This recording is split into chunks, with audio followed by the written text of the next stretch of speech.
இப்போ இவங்களை கேட்டால் ஒரு கவலை, இவங்களை கேட்டால் ஒரு கவலை, ஒவ்வொருத்தருக்கும் ஒரு கவலை இருக்குது. எல்லாத்துக்கும் கவலை இருக்குது, எல்லாருக்கும் ஒரு வகையான பதட்டம் இருக்கு, பயம் இருக்கு. கவலை தான், ஆனா வடிவம் அதனுடைய ரீசன் தான் வேறையா இருக்கு. எவ்வளவு கவலைப்பட்டாலும் செத்தான் போறோம். அறிவது அறிந்து அடங்கி, அஞ்சுவது அஞ்சி, உருகுவது உலகு உவப்பச் செய்து, பெறுவதனால் இன்புற்று வாழும் இயல்புடையவர்கள் எஞ்ஞான்றும் துன்புற்று வாழ்தல் அரிது. ஆக்குவது ஏதெனில் அறத்தை ஆக்குக, போக்குவது ஏதெனில் வெகுளி போக்குக, நோக்குவது ஏதெனில் ஞானம் நோக்குக, காக்குவது ஏதெனில் விரதம் காக்கவே. உங்கள் அனைவரையும் யோகிஸ் தியானம் மற்றும் ஆன்மீக குணமளிக்கும் ஆய்வு மையம் சார்பாக அன்புடன் வரவேற்றுக் கொள்கின்றேன். அனைவருக்கும் அன்பான வணக்கங்களும் வாழ்த்துக்களும். எல்லா நேரங்களிலும் எல்லா மக்களுமே ஆன்மீகத்தை பற்றி பேசுறதுல அதிகமாக இருக்கிறாங்க. எல்லா மக்களுமே ஆன்மீகத்தை பற்றி நிறைய பேசுகிறோம். நீங்கள் யூடியூப் எடுத்தீங்கன்னா அவ்வளோ ஸ்பீச் இருக்கு. என்னடா இப்படி பேசுகிறான் அப்படிங்கிற அளவுலாம் ஸ்பீச் இருக்குது. கண்டென்ட் கிரியேட்டர் நிறைய கண்டென்ட் கிரியேட் பண்ணுறாங்க. ஆனால் அனுபவம் என்பது இன்னைக்கு நம்மகிட்ட ரொம்ப குறைவாக இருக்குது. ஆன்மீக அனுபவங்கிறது நம்மகிட்ட ரொம்ப ரொம்ப குறைந்து கொண்டே வருது.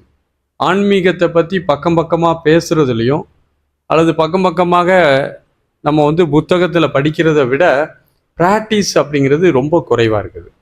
அதனால் நம்ம இந்த 3 நாள் அப்படிங்கிறத நீங்கள் எல்லா வேலைகளையும், உங்களுடைய கஷ்டங்கள் நஷ்டங்கள், எல்லாருக்குமே ஏதோ ஒரு வகையில் கஷ்டங்கள் இருக்குது, பிரச்சனைகள் இருக்குது, கவலைகள் இருக்குது, வருத்தங்கள் இருக்குது, கடமைகள் இருக்குது.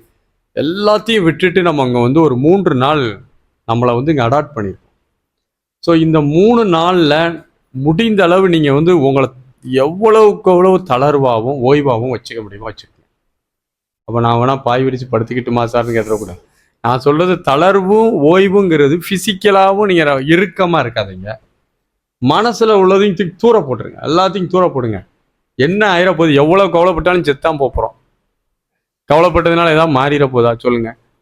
என்னன்னாலும் நமக்கு ஒவ்வொருத்தருக்கும் ஒவ்வொரு கவலை. இப்போ இவங்களை கேட்டால் ஒரு கவலை, இவங்களை கேட்டால் ஒரு கவலை, ஒவ்வொருத்தருக்கும் ஒரு கவலை இருக்குது. கவலை தான், ஆனால் வடிவம் அதனுடைய ரீசன் தான் வேறையா இருக்கு. எல்லாத்துக்கும் கவலை இருக்குது, எல்லாருக்கும் ஒரு வகையான பதட்டம் இருக்கு, பயம் இருக்கு. ஏதோ ஒரு வகையில் ஓடிக்கிட்டே இருக்கிறோம். ஒரு ஓய்வு தன்மையே இல்லை. தியானம் என்பது என்னன்னு பார்த்தீங்கன்னா, ரொம்ப டீப்பாக உண்மையை சொல்ல போனால் உடலாலும் மனதாலும் நல்ல ஓய்வாக இருப்பது. நம்முடைய உடலாலும் மனதாலும் எதுவும் செய்யாமல் ஓய்வாக இருப்பது. தியானம் கூட முயற்சி செய்யாமல் இருக்கிறது தான் தியானம். ஏதாவது உட்கார்ந்து கடுமையாக முயற்சி செய்தல் தியானம் கிடையாது. தியானம் என்பது எவ்வளவுக்கு எவ்வளவு நீங்கள் உங்களை அகத்தில் ஓய்வாக வச்சிருக்கீங்க. செய்யறதுக்கும் ஒன்றும் இல்லை, அடையிறதுக்கும் ஒன்றும் இல்லை. இவ்வளோதான். இதை புரிஞ்சுக்கிட்டு அமைதியாக இருக்கிறதுக்கான ஒரு ஒரு ஒரு பழக்கம் தான் அந்த 3 நாள் கேம்ப். நீங்கள் தியானங்கிறது இருக்கிக்கிட்டே இருக்கீங்கன்னு வச்சுக்கலாம், தியானம் தள்ளி போய்கிட்டே இருக்கும். நீங்கள் தளர்வாக ஓய்வாக இருந்தால் தியானம் தானாக நிகழும். சோறு பொங்குதல் சோறு பொங்கு தன்னாலே வராது. அதுக்கு என்ன செய்யணும்? சூழ்நிலைகளை சரியாக கொடுக்கணும். எந்த மாதிரி சூழ்நிலைகளை கொடுக்கணும்?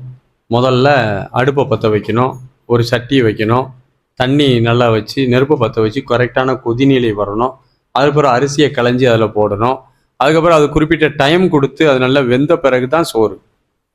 அப்போ சோறு என்பது பார்ப்பதற்கு நம்ம டக்குன்னு உட்காந்து சாப்பிட்றதும் அப்படி இல்லை. நீங்கள் ஒரு சோறு சாப்பிட வேண்டும் என்றால் அவ்வளவு சூழ்நிலைகளை அமைத்து கொடுத்தாதான் அந்த சாதம் நமக்கு கிடைக்குது. அதே போல் தியானம் என்பது நீங்கள் சூழ்நிலைகளை தான் கொடுக்குறீங்க. தியானத்தை யாரும் செய்யவே முடியாது. அப்படி யாரும் தியானம் செய்ய முடிந்தால் அது தியானமே கிடையாது. அங்கே ஒரு வேலை நடந்து கொண்டிருக்கிறதுன்னு அர்த்தம். அங்கே ஒர்க் பண்ணிட்டு இருக்கீங்க, மைண்டில் உட்காந்து ஒர்க் பண்ணிட்டு இருக்கீங்க. தியானம் பண்ணணும், தியானம் எதுவுமே செய்யாத போது தானாக அங்கு ஒன்று நிகழும். அந்த தானாக நிகழக்கூடிய ஒன்றுக்கு நீங்கள் அனுமதி கொடுக்கணும். அவ்வளோதான்.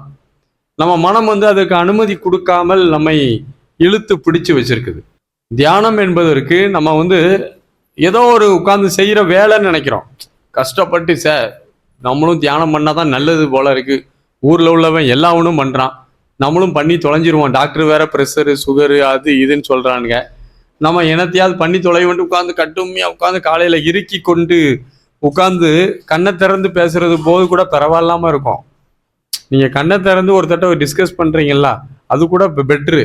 கண்ணை மூடி உட்காந்து மனசு கூட 1 மணி நேரம் போராடி ஒரு போருக்கு போய் டயர்டாகி வர்றது மாதிரி வரோம். தியானம் என்பது அப்படி இறுக்கி நம்ம வச்சிருக்கிறோம். அப்படி அல்ல. தியானத்தை நம்ம நல்ல ஆழமா புரிஞ்சுக்கணும்.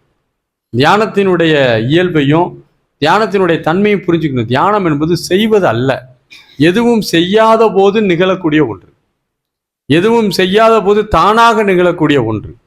உங்களுடைய முயற்சிகளை எளிமையாக குறைச்சிட்டே வரணும். என்ன மனசு வருது பேசுது, பேசி போட்டோம். ஓஷோட்ட போய் கேள்வி கேட்குறாங்க, நீங்கள் இவ்வளவு நாள் ஆன்மீகம் பண்ணிட்டு இருக்கிறீங்க, எத்தனையோ ஸ்பீச் பேசியிருக்கீங்க, அற்புதமான இருக்குது, மனசாட்சியை தொட்டு சொல்லுங்க, தியானம்னா என்ன அப்படின்னு ஒரு பத்திரிகையாளர் கேட்டதுக்கு அவர் என்ன சொன்னார் தெரியுமா? மனதை யாரும் ஒன்றும் செய்ய முடியாது என்பதை புரிந்து கொள்வதும் அதை ஒத்துக்கொள்வதும் தான் தியானங்கிற. மனசை ஒண்ணுமே செய்ய முடியாது, ஆனால் ஏதாவது செய்ய போனீங்கன்னா அது பல ரூபத்துல. மனசு ரொம்ப பவர்ஃபுல்லான ஒன்று. மனம் எந்த அளவு பவர்ஃபுல்னு சொல்ல முடியாது, பயங்கர பவர்ஃபுல். எல்லாமே தன்னாலே ஆட்டோமேட்டிக்கா ஃபில் பண்ணிக்கிட்டே இருக்கும். இப்போ நம்ம ஏதாவது ஒரு இது சொல்றோம்னா உங்க மைண்ட் உடனே என்ன செய்யணும், இது மாதிரி அனுபவம் எனக்கு இருக்க அப்படின்னு சொல்லிடும், ஃபில் பண்ணிடும். அது நீங்க சும்மா சொல்றது மாதிரி இருக்கும், ஆனால் உங்களுக்கு நடந்தது மாதிரியே ஒரு ஃபீல் இருக்கும், நடக்க கூட செய்யாது. மனம் ரொம்ப நுட்பமானது, தந்திரமானது. இதுல தான் நம்ம கொஞ்சம் பொறுமையாகவும் இதாகவும் இருக்கணும். மனசு ஆபத்தான ஒன்று. அப்போ தியானத்துல போய் நீங்க மனசை சரி பண்ற வேலையை இறங்குனீங்கன்னா அது உங்களை இழுத்து எங்க விட்டுரும், நடு ரோட்டில் விட்டு போயிடும். தியானத்துல இருந்து நீங்க ரொம்ப தூரத்துக்கு போயிடுவீங்க. தியானத்துல உட்காந்து மனசை சரி பண்ணலாம் நம்ம வரல. மனம் எப்படி இருக்கோ அதை இருக்க அனுமதிக்கிறோம். மனம் எப்படி இருக்கோ அதனுடைய தன்மையில எந்த மாற்றத்தையும் நம்ம கொண்டு வர வேண்டாம், அப்படியே அனுமதிக்கணும். அப்படியே மனதை ஏற்றுக்கொள்ளணும். அது குற்ற உணர்ச்சி கொள்ளவே கூடாது. அது நல்லதா இருக்கோ கெட்டதா இருக்கோ அதை அப்படியே ஏற்றுக்கொண்டு நாம் மனதிற்கு போட்டியாக எதுவும் செய்யாமல் அதை முழுவதும் அனுமதித்து விட்டு எதுவும் செய்யறதுக்கு ஒன்றும் இல்லை அப்படின்ட்டு அமைதியா உட்காரும் போது அப்பந்தான் மனதுல மாற்றம் வருமே தவிர, மனதை நேரடியா நான் உட்கார்ந்து அடக்கி ஒடுக்கிடுவேன்னா இதுவரை இந்த பிரபஞ்சத்துல மனதை அடக்கியவர்கள் என்று யாருமே கிடையாது. யாருமே அடக்கி ஆளலை. ஆனால் மனதை மாறாக நீங்கள் உங்களுடைய வேலைகளை அமைதியாக பார்த்து கொண்டு உங்களுடைய விழிப்புணர்வு தன்மையை நீங்கள் மேம்படுத்தி கொண்டு அந்த வேலைகளை மட்டும் பார்த்துட்டு வந்தா தானாக மனதில் மாற்றம் ஏற்பட்டு அமைதி ஏற்படும். நீங்க நினைக்கிற மாதிரி இல்லை. இன்னும் சொல்லுவாங்க டாக்டர்ஸ்லாம், இப்போ ஒரு கையில ஆப்ரேஷன் பண்ணியிருக்கிறாங்கன்னு வச்சுக்கோங்களேன், ரொம்ப வலி தாங்க முடியலன்னா என்ன செய்வாங்க தெரியுமா? இந்த கையில டைட்டா ஒன்று கெட்டுவாங்க. கேள்விப்பட்டிருக்கீங்களா? அது கொஞ்சம் அறுவை சிகிச்சை பண்ணவங்களுக்கு தெரியும். இந்த கையில ஏதாவது ஒண்ணுன்னா என்ன செய்வாங்கன்னா ஆப்போசிட் கையில கொஞ்சம் டைட்டா போட்டு ஒரு பெயின் வர்றது மாதிரி ஒன்று கெட்டுவாங்க. இந்த வழியில இது மறந்து போயிடும். அதே மாதிரி தான் தியானத்தில் நீங்க மனசை சரி பண்ணவே கூடாது.